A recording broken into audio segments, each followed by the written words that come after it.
नमस्कार दोस्तों। चलिए नजर डालते हैं बिहार के हर जिले और हर घर से जुड़ी बड़ी खबरों पर, वो भी सिर्फ 10 मिनट में। वीडियो शुरू करने से पहले कमेंट में जरूर बताएं आप बिहार के किस जिले से ये खबरें देख रहे हैं। तो चलिए शुरुआत करते हैं आज की सबसे बड़ी खबर से। बिहार में चुनाव से पहले बाहरी लोगों के वोटर बनने का मुद्दा गर्मा गया है। राजद नेता तेजस्वी यादव ने भाजपा के संगठन मंत्री भीखूभाई दलसानिया के पटना में मतदाता बनने पर सवाल उठाया। जवाब में भाजपा सांसद संजय जायसवाल ने तेजस्वी के करीबी संजय यादव पर सवाल खड़ा कर दिया। पटना नगर निगम 15 अगस्त से 2 अक्टूबर तक विशेष स्वच्छता अभियान चलाएगा। सार्वजनिक स्थलों पर गंदगी फैलाने वालों को सड़क शत्रु घोषित किया जाएगा।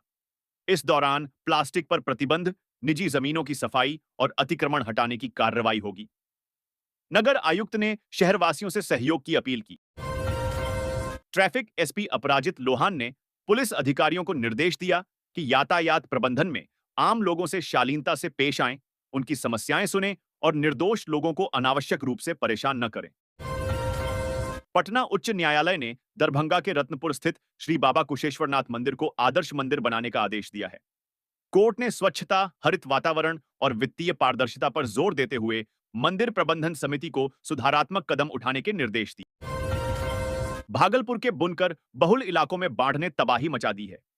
चंपा नदी के उफान से 1000 से अधिक पावरलूम डूब गए, जिससे बुनकरों को 20 करोड़ रुपए से अधिक का नुकसान हुआ। मुआवजे के लिए बुनकरों को जिला उद्योग केंद्र की टीम का इंतजार है। बरसात के मौसम में कचरे में सड़न और बदबू से संक्रमण फैलने की आशंका है। बक्सर में 15 अगस्त को किला मैदान में झंडोत्तोलन कार्यक्रम के दौरान सुबह 4 बजे से रात 10 बजे तक बड़े वाहनों का प्रवेश बंद रहेगा। सुरक्षा और यातायात व्यवस्था के लिए मार्ग परिवर्तन भी किया गया है।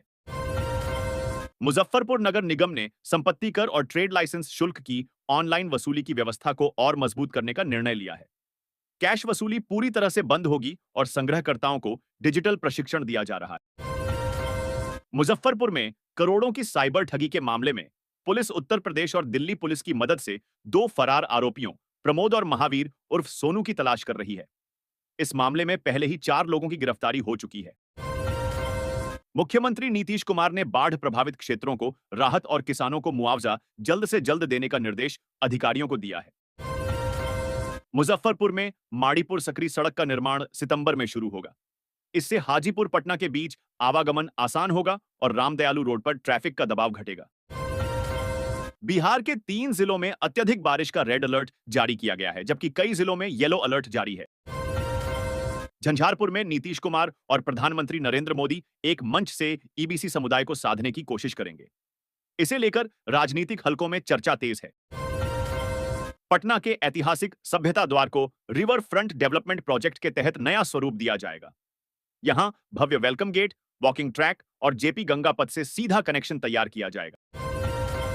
पटना, हाजीपुर और गोपालगंज समेत 14 जिलों में तेज बारिश से जलजमाव की स्थिति है। पटना के नदवां इलाके में सड़क पर मछलियां तक दिखाई दी। उप मुख्यमंत्री विजय कुमार सिन्हा ने घोषणा की है कि हर खेत को बिजली योजना के तहत किसानों को सिंचाई के लिए लगातार और उचित वोल्टेज पर बिजली उपलब्ध कराई जाएगी। इसके लिए राज्य में 2,02,74 कृषि फीडर स्थापित किए गए हैं। इस पहल से डीजल पंपों पर निर्भरता कम होगी, सिंचाई की लागत घटेगी और पर्यावरण प्रदूषण में भी कमी आएगी। कोल्ड स्टोरेज के लिए 24 घंटे बिजली देने की भी व्यवस्था की गई है। मुजफ्फरपुर की मेयर निर्मला देवी को चुनाव आयोग ने 2 अलग-अलग ईपिक नंबर रखने के आरोप में नोटिस जारी किया है। उनसे 3 दिन में जवाब मांगा गया है। आरोप है कि उन्होंने मुजफ्फरपुर विधानसभा क्षेत्र में 2 स्थानों पर मतदाता पहचान पत्र बनवा रखे हैं। बिहार में वोटर लिस्ट संशोधन प्रक्रिया पर सुनवाई करते हुए सुप्रीम कोर्ट ने कहा कि पहले इस प्रक्रिया में 7 दस्तावेज स्वीकार्य थे। अब 11 दस्तावेजों का विकल्प दिया गया है। अदालत ने इसे मतदाता हितैषी कदम बताया। मंत्री अशोक चौधरी ने कहा कि मुख्यमंत्री नीतीश कुमार आज भी चौकी पर सोते हैं और उनके कमरे में केवल 3 साधारण सामान हैं। उन्होंने बताया कि नीतीश कुमार के बेटे निशांत के जन्मदिन पर सीएम आवास में मेहमानों को पत्तल पर जमीन पर बैठाकर भोजन कराया गया था। मुजफ्फरपुर में वोटर लिस्ट में गलती से एक महिला की जन्मतिथि 1900 दर्ज हो गई, जिससे उनकी उम्र 124 साल दिखने लगी। जिला निर्वाचन पदाधिकारी ने स्पष्ट किया कि उनकी वास्तविक उम्र 35 वर्ष है। राजद नेता तेजस्वी यादव ने आरोप लगाया कि मुजफ्फरपुर की मेयर और उनके रिश्तेदार के पास दो दो ईपिक नंबर हैं। उन्होंने यह भी दावा किया कि बिहार भाजपा के संगठन मंत्री भीखूभाई दलसानिया पटना के मतदाता बन गए हैं, जबकि वे मूल रूप से गुजरात के निवासी हैं। प्रधानमंत्री किसान सम्मान निधि योजना के अंतर्गत कुछ लाभार्थियों का भुगतान रोक दिया गया है। कारणों में ई केवाईसी पूरा न होना, आधार लिंक न होना या भू सत्यापन अधूरा रहना शामिल है। मौसम विभाग ने उत्तर पूर्व बिहार के सुपौल, अररिया, किशनगंज, मधेपुरा, सहरसा, पूर्णिया और कटिहार में अधिकांश जगहों पर बारिश की संभावना जताई है। वहीं दक्षिण पश्चिम बिहार के बक्सर, भोजपुर, रोहतास, भभुआ, औरंगाबाद और अरवल में भी कुछ स्थानों पर बारिश हो सकती है। दरभंगा में एक महिला और उसके पति की हत्या के मामले में मृतक की बड़ी बहू रेणु देवी ने बताया कि रात 12 बजे चीख पुकार सुनकर वह मौके पर पहुंची तो दोनों लहूलुहान हालत में मिले। पुलिस ने शव को पोस्टमार्टम के लिए भेज दिया है। केंद्र सरकार ने 2025 से 26 में बिहार को 33,464 करोड़ रुपए की ऐतिहासिक राशि दी है, लेकिन नए आदेश के चलते राज्य को इसका पूरा आर्थिक लाभ नहीं मिलेगा। पटना में कचरे से बिजली उत्पादन का मेगा प्रोजेक्ट राज्य कैबिनेट ने ठोस अपशिष्ट प्रबंधन के तहत पटना के रामचक बैरिया में एक अत्याधुनिक पावर प्लांट लगाने को मंजूरी दे दी है। 514 करोड़ रुपए के निवेश से बनने वाला यह संयंत्र प्रतिदिन 1,600 टन कचरे से 15 मेगावाट बिजली पैदा करेगा। यहां कचरे का अलग अलग तरीके से निस्तारण भी किया जाएगा। सरकार ने साफ किया है कि आने वाले समय में अन्य जिलों में भी ऐसे संयंत्र स्थापित किए जाएंगे। भागलपुर एयरपोर्ट पर दोस्तों के साथ घूमने आई एक युवती को संदिग्ध मानकर पकड़ने और फिर छोड़ने के मामले में डायल 112 के चालक मिथिलेश कुमार से पूछताछ हुई है।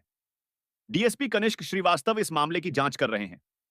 चालक पर युवती को डराने धमकाने का आरोप है, जिसे उसने बेबुनियाद बताया। एसएसपी का कहना है कि गहन जांच के बाद ही सच्चाई सामने आएगी और कार्रवाई होगी। चंपा और गंगा नदी में आए उफान ने भागलपुर शहर और आसपास के ग्रामीण इलाकों में तबाही मचा दी है। कई मोहल्लों में पानी भर गया है, जिससे लोगों का जीवन अस्त व्यस्त हो गया है। विधायक अजीत शर्मा ने प्रशासन से तत्काल राहत कार्य और पशुओं के लिए चारे की व्यवस्था करने का आग्रह किया है। पार्षदों ने भी प्रशासन से मदद की गुहार लगाई है। जमुई के सोनो थाना क्षेत्र के बगमादमगी गांव में 2 दिन से लापता राजमिस्त्री ऋतु पंडित का शव बुधवार सुबह गांव के तालाब से बरामद हुआ। पुलिस ने एफएसएल टीम के साथ मौके से साक्ष्य जुटाकर जांच शुरू कर दी है। पूर्णिया के झंडा चौक पर 14 अगस्त की मध्यरात्रि को तिरंगा फहराने की परंपरा 1947 से चली आ रही है। स्वतंत्रता सेनानियों द्वारा शुरू की गई यह परंपरा आज भी जीवित है और हर साल हजारों लोग इसमें शामिल होते हैं। गया में भारी बारिश से हरी सब्जियों की आवक बुरी तरह प्रभावित हुई है। पिछले 2 महीने में कीमतें दोगुनी तिगुनी हो गई हैं। बैंगन 80 से 100 रुपए किलो बिक रहा है, जिससे गृहिणियों की रसोई का बजट बिगड़ गया है।